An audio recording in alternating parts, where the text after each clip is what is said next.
For generations, the sound of the Balafon, a type of xylophone predominantly found in West Africa, have provided a soundtrack to important family events like weddings and funerals, and even daily rituals like prayer and work. Today, cultural and music enthusiasts in Ivory Coast hope to craft a more prominent place for the instrument in the increasingly globalized music scene.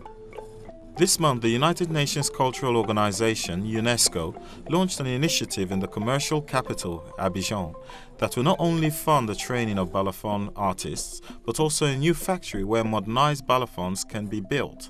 Babanganyek, one of Ivory Coast's premier Balafon artists, created and presented a proposal to UNESCO for the project to create a cultural industry based on the Balafon.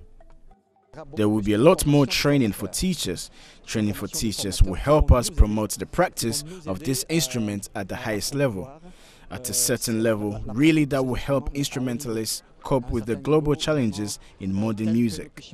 Felix Alentahi, director of the National Culture Center for the Minister of Culture and the Francophonie, said it is essential to adapt the instrument to modern times by creating balafons that have a standard scale. The process involves taking the traditional diatonic balafons and adding sharp notes, thereby making the instrument more dynamic and compatible to a modern and global musical range. This initiative is specifically aimed at ensuring a uniform way of making and creating these instruments. That is to say that the craft of manufacturing these instruments, Balafon, is a craft that has its own processes, its own rules, but also one that offers opportunities.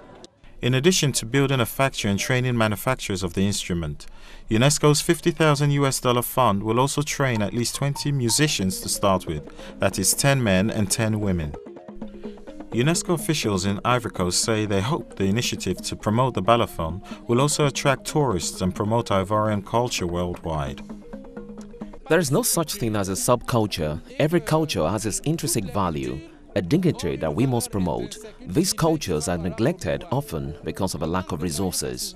In 2005, UNESCO added the Balafon on its list of items deemed as intangible cultural heritage of humanity.